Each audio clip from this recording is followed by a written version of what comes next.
Hello बच्चों, कैसे हैं। तो आज मैंने फेनोल के बारे में पूरा समझाया था। जो फेनोल का एसिडिटी होता है, कैसे होता है, अगर वहां पे इलेक्ट्रॉन विथड्रॉइंग ग्रुप है, इलेक्ट्रॉन डोनेटिंग ग्रुप है, ठीक है। लेकिन अगर मैंने इस एसिडिटी के बारे में पूरा का पूरा डिटेल्स में समझा दिया था कि फेनोल कैसे रेजोनेंस स्टेबलाइज होता है एसिडिटी के बारे में, अभी हमने बताएंगे कि जो एमीन है, एमीन से बहुत सारे, मतलब अगर आप प्रीवियस ईयर क्वेश्चन सेट देखेंगे जीओसी से, तो एमीन से तो लगभग हर कोई ना कोई साल एक क्वेश्चन दे देता है, फेनॉल और एमिड से और कार्बोक्सिलिक एसिड से, ठीक है। ये तीनों से क्वेश्चन मतलब आता ही रहता है, रिपीट भी होता है 2-3 बार। कभी नीट में ईसीआर में दिया और ईसीआर में भी जेई मेंस में दे दिया और जेई एडवांस में दिया, ऐसी तरह रिपीट होता है बहुत, ठीक है। तो चलिए आज मैंने एक मतलब जो एमीन का बेसिसिटी है वो डिस्कस करूंगा। मतलब एमीन एमीन कैसे बेसिसिटी शो करता है, उसका बेसिसिटी कितना स्ट्रांग है अकॉर्डिंग टू जो एलिफेटिक एमीन है, उसका कंपैरिजन में नॉर्मल जो एरोमेटिक एमीन है जिसको हम एनिलीन बोलते हैं, उसका बेसिसिटी कितना स्ट्रांग है कितना वीक है वो हम डिस्कस करेंगे। और उसके बाद हम लोग डिस्कस करेंगे कि मान लो अगर एनिलीन में कोई इलेक्ट्रॉन विथड्रॉइंग ग्रुप है या कोई इलेक्ट्रॉन डोनेटिंग ग्रुप है, तो वो कैसे बेसिसिटी शो करेगा, उसका बेसिसिटी इंक्रीज होगा कैसे और कैसे डिक्रीज होगा, मतलब इस दोनों ग्रुप की वजह से। तो उसको भी हम आज हमने डिस्कस करेंगे। चलिए शुरू करते हैं। तो सबसे पहले हमको जो डिस्कस करना चाहिए वो होगा कि बेसिसिटी ऑफ एमीन।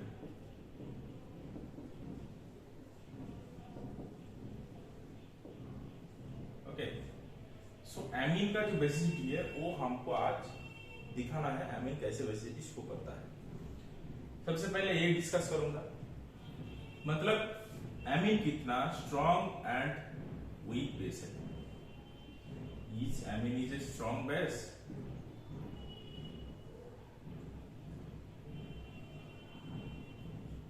इसको हम बोलेंगे एनिन, that is aromatic amine.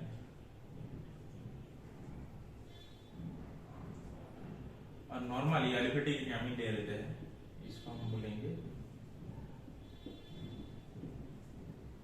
Ethyl amine, इसको हम बोलेंगे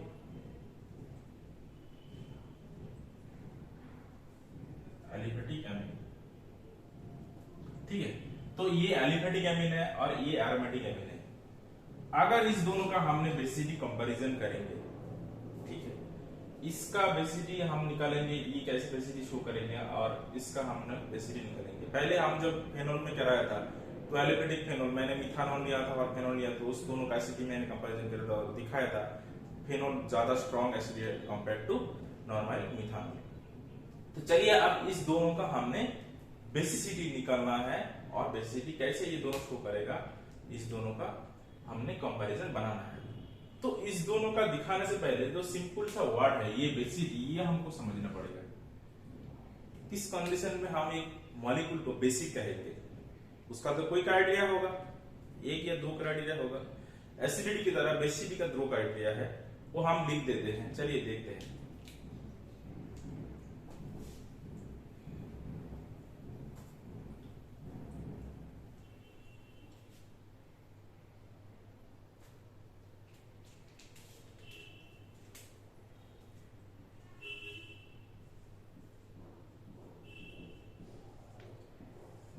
बेसिसिटी का डेफिनेशन क्या है?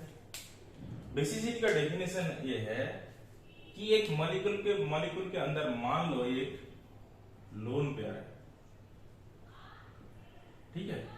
चलिए मान लो इस मॉलिक्यूल के अंदर लोन पेयर है, तो पहला जो कंडीशन रहना चाहिए मॉलिक्यूल का कि हाउ इजीली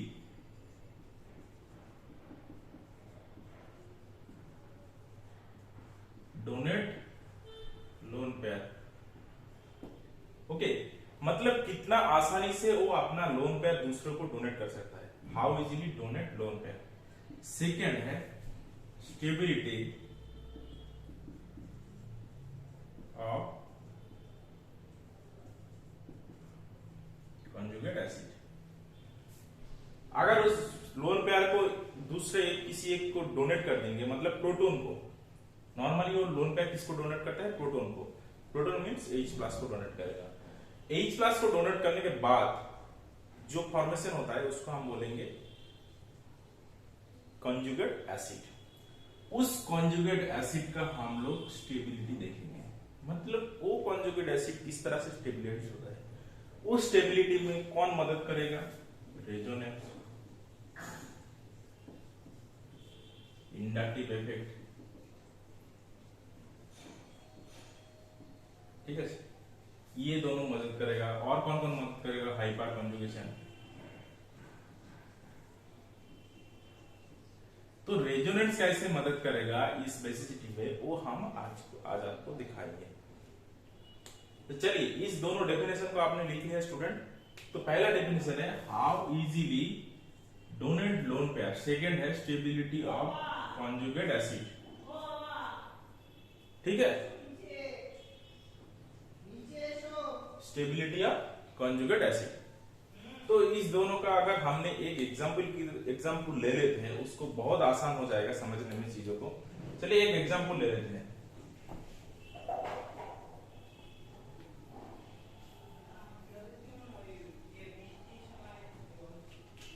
चलिए मैं एक एग्जाम्पल ले रहा हूं, देखिए पहला मैं एग्जाम्पल ले रहा हूं, ये है एनिलीन, नाइट्रोजन के ऊपर एक लोन पेयर है। तो इस एनिलीन का जो नाइट्रोजन का जो लोन पेयर है, ये दूसरे चीजों को कितने आसानी से डोनेट कर सकते हैं, मतलब प्रोटॉन को। तो अगर इस प्रोटॉन को ये डोनेट कर देगा तो क्या फॉर्मेशन होगा, कंजुगेट एसिड इसका होगा, क्योंकि ये बेस है और इस अगर प्रोटॉन को डोनेट कर देगा इसका लोन पेयर नाइट्रोजन का, तो ऐसे कंजुगेट बेस जनरेट हो जाएगा, ठीक है। तो हमको दोनों चीज में ध्यान देना चाहिए, ये जो प्रोटॉन डोनेट कर रहा है प्रोटॉन को, ये कितना आसानी से डोनेट कर सकता है, और दूसरा ये जो आफ्टर डोनेशन ये जो कॉन्जुगेट एसिड फॉर्मेशन हो रहा है, इसका स्टेबिलिटी कितना स्ट्रांग है। अभी हम इसको रेजोनेंस से मतलब विचार करेंगे। तो चलिए पहला जो कंडीशन है, how easily donate seeds proton lone pair towards a proton, ये सबसे देख लेते हैं। इसका जो प्रोटॉन, इसका जो लोन पेयर है, ये कितना अवेलेबल है डोनेट करने के लिए। देखिए ये जितना आसानी से डोनेट हो सकता है उतना ही इसका बेसिस स्ट्रॉन्ग। अगर इस डोनेशन को, इस लोन पेयर को किसी और काम में लगा देंगे तो ये क्या डोनेट कर पाएंगे, नहीं कर पाएंगे। मान लो मेरे पास 500 रुपया है, तो मैं 500 रुपया अगर मैं बिजनेस में इन्वेस्ट कर दूंगा तो वो 500 रुपया का क्या बिजनेस में बढ़ जाएगा या नुकसान हो जाएगा। ये तो मतलब अगर मान लो मैं एक प्रॉफिटेबल कंपनी में 500 रुपया डालता हूं तो मेरा वो इन्वेस्ट काम आएगा, क्योंकि वो 500 से मैं 1000 में मिल सकता है, 2000 मिल सकता है। अगर इस 500 रुपया का इन्वेस्ट करने के लिए मेरे पास है ही नहीं तो मैं कैसे इन्वेस्ट करूंगा। इसलिए सबसे पहले जानना पड़ेगा कि ये जो लोन पेयर है ये क्या अवेलेबल है डोनेट करने के लिए। अगर अवेलेबल है कैसे अवेलेबल है, अगर अवेलेबल नहीं है तो कैसे नहीं है। चलिए देखते हैं। देखिए ये जो NH2 है ये कहां से जुड़ा है, बेंजीन के साथ। ये बेंजीन के साथ अगर जुड़ा हुआ है तो इस लोन पेयर क्या करेगा, रेजोनेंस में पार्टिसिपेट कर लेगा। देखिए ये रेजोनेंस में अगर पार्टिसिपेट करता है तो ऐसा होगा।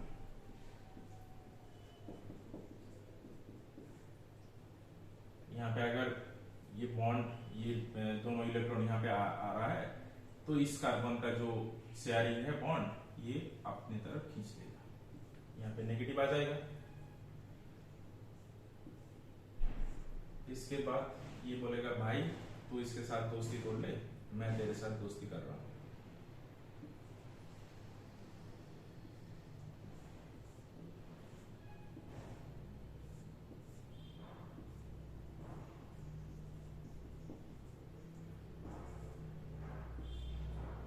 ठीक है, इसके बाद क्या होगा, ये भी बोलेगा भाई तू दोस्ती तोड़ ले, मैं तेरे साथ दोस्ती करूंगा।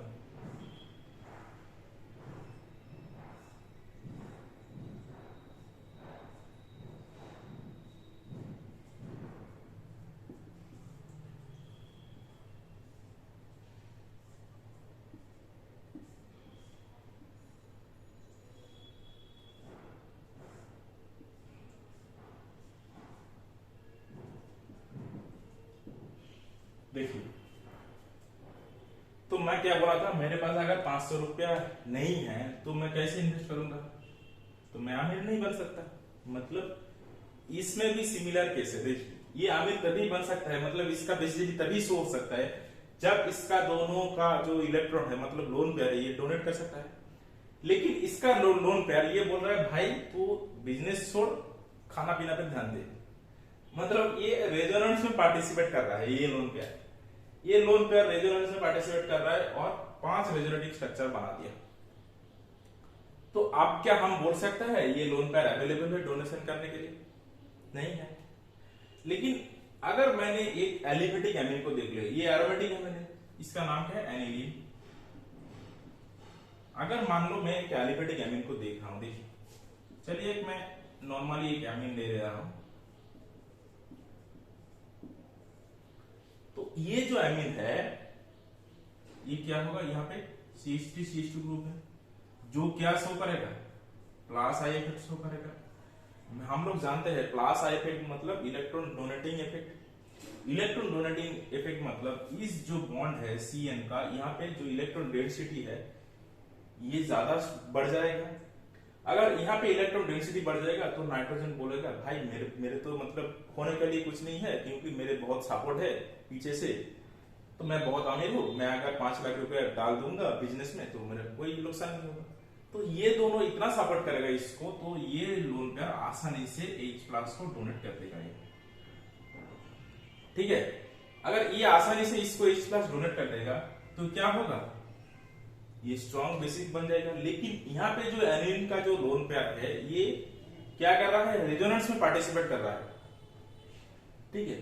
तो रेजोनेंस में पार्टिसिपेट कर रहा है, तो ये जो लोन पेयर है ये अवेलेबल नहीं है डोनेट करने के लिए।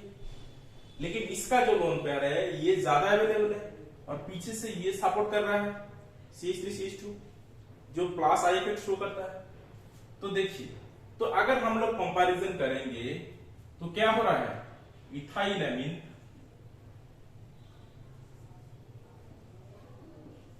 ग्रेटर देन एनिलीन, ठीक है।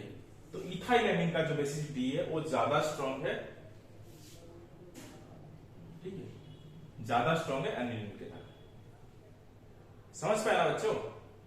तो इथाइल एमीन का बेसिसिटी जो है स्ट्रॉन्ग है ज्यादा एनिलीन से। तो चलिए हम लोग अब दूसरे चीज पे जाएंगे।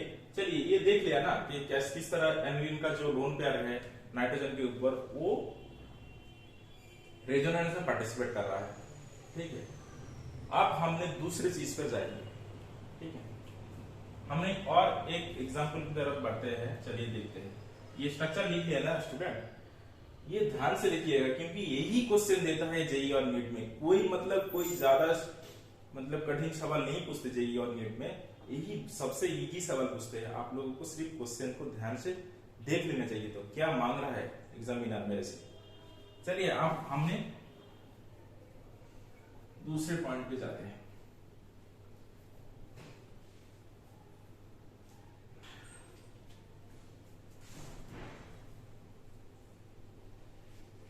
देखते हैं, देखिए अगर इस एनिलीन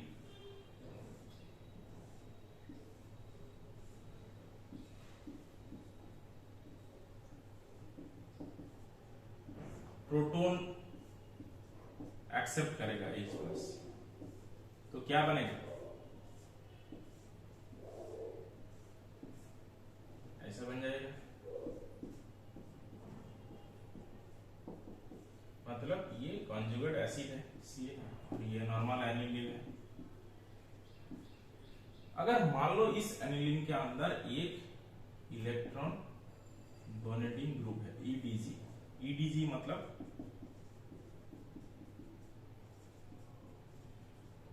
इलेक्ट्रॉन डोनेटिंग ग्रुप। इस एनिलीन के अंदर अगर इलेक्ट्रॉन डोनेटिंग ग्रुप है तो क्या होगा, यहां पे भी रहेगा electron donating group. Chain strip ये अगर बेसिकली शो करेगा तो यहाँ पे जो लोन पेयर है ये डोनेट कर देगा प्रोटॉन को और NH3+ बन जाएगा।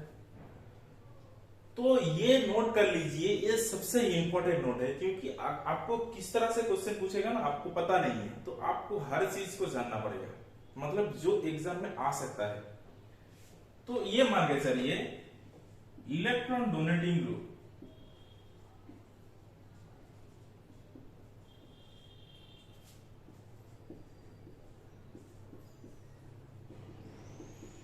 Stabilised cation, electron donating group stabilised cation, मतलब यहाँ पे कैटायन है, मतलब कंजुगेट बेस, मतलब यहाँ पे एक पॉजिटिव चार्ज फॉर्म हो रहा है, ठीक है।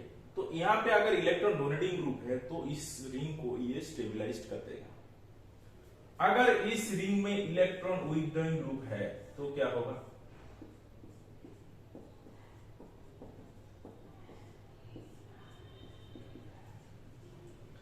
इलेक्ट्रॉन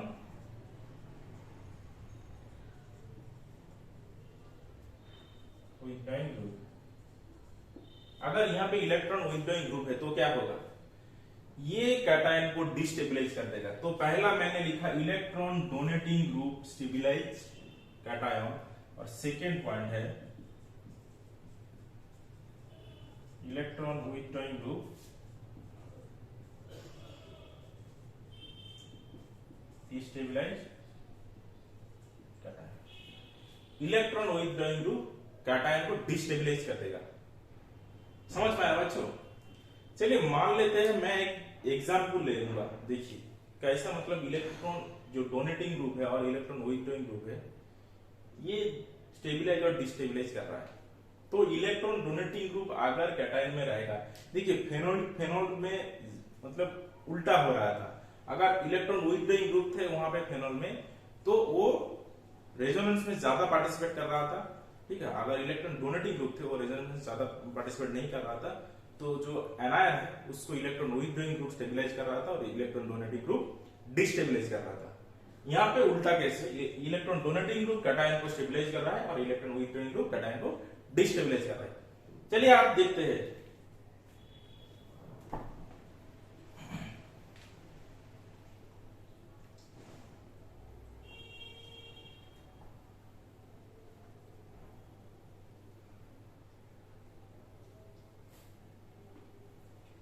एक क्वेश्चन मैं ले रहा हूं, ये बहुत ही इंपॉर्टेंट क्वेश्चन है जो नीट और जेईई में आया था। ये क्वेश्चन ऐसा है,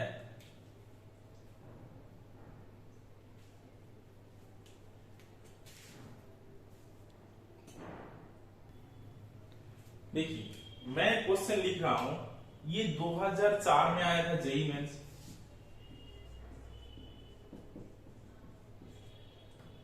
नीट में भी आया था 2003 या 4 बीच में।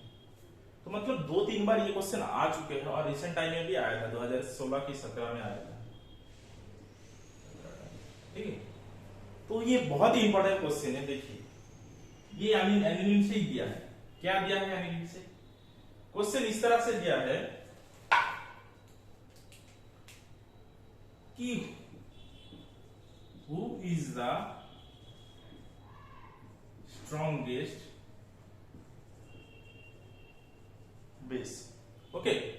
So who is the strongest base, तो क्या क्या 4 ऑप्शन दिया है। पहला ऑप्शन दिया है ऐसे,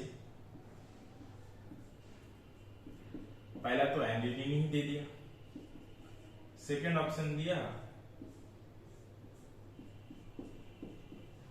NaCH3, थर्ड ऑप्शन दिया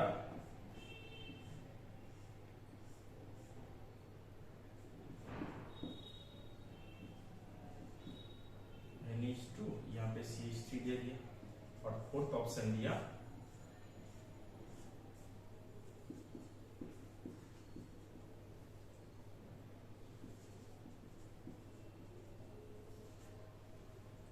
ये 4 ऑप्शन दिया।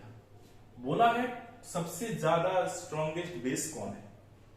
तो देखिए मैं पहले बोल चुका हूं एनिलीन स्ट्रॉन्गेस्ट बेस नहीं हो सकता, क्योंकि इसका जो लोन पेयर है ये रेजोनेंस में पार्टिसिपेट कर लेगा, तो सबसे पहले ये चला गया। उसके बाद ये भी लोन पेयर रिंग के बेंजीन रिंग के से जुड़ा हुआ है, ये भी कट जाएगा। उसके बाद ये जो लोन पेयर है ये भी बेंजीन रिंग के साथ जुड़ा हुआ है, ये भी कट जाएगा। लेकिन ये जो NH2 ग्रुप है, बेंजीन और NH2 ग्रुप का बीच में क्या है, CH2 है, CH2 है ना, तो ये कॉन्जुगेशन में पार्टिसिपेट नहीं कर पाएगा, इसलिए ये सबसे स्ट्रॉन्गेस्ट बेस है।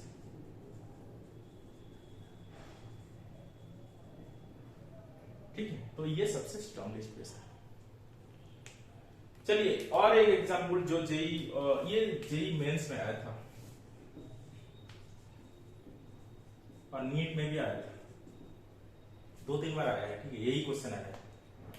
और एक क्वेश्चन दिया है,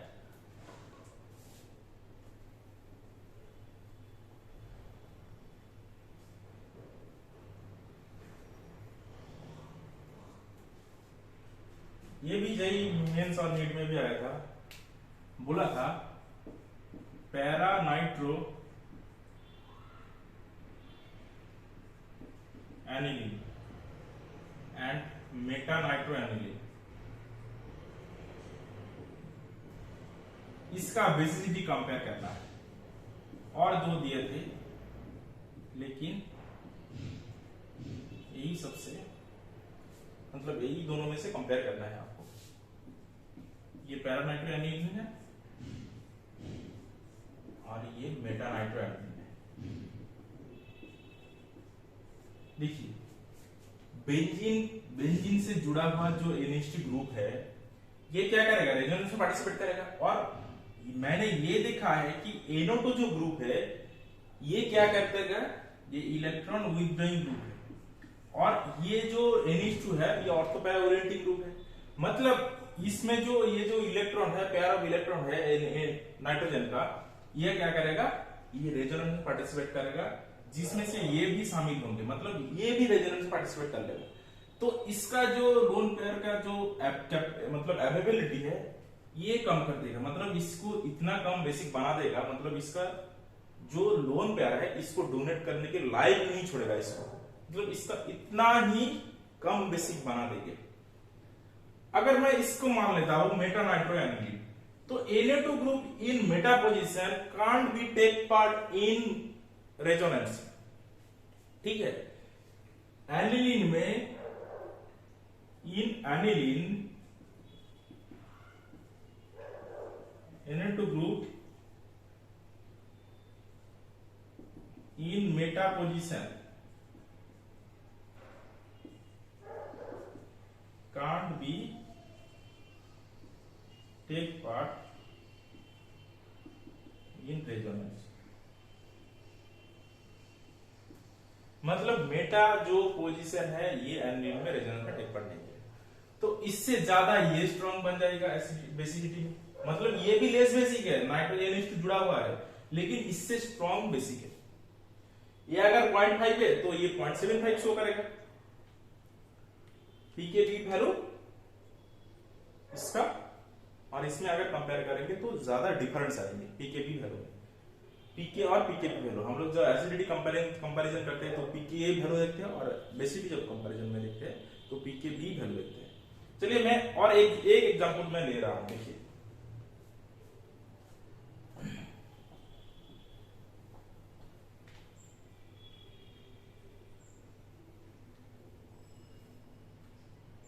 ये दिया है ortho para Meta benzoic acid. ठीक है, देखिए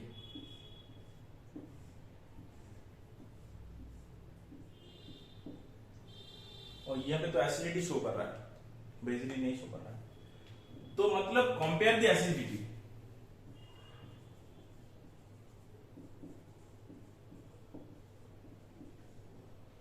इन ortho para and meta benzoic acid. पहले ortho meta para nitro benzoic acid, nitro benzoic acid. तो पहले ortho nitro benzoic acid,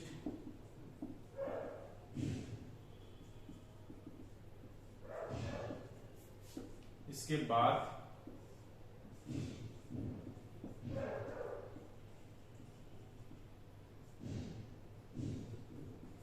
Meta nitrobenzoic acid, इसके बाद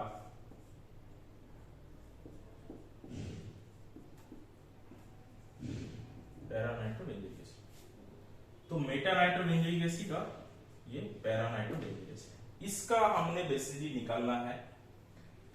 देखिए एसिडिटी किसको बोलेंगे? एसिडिटी बोलेंगे हाउ इजीली डोनेट्स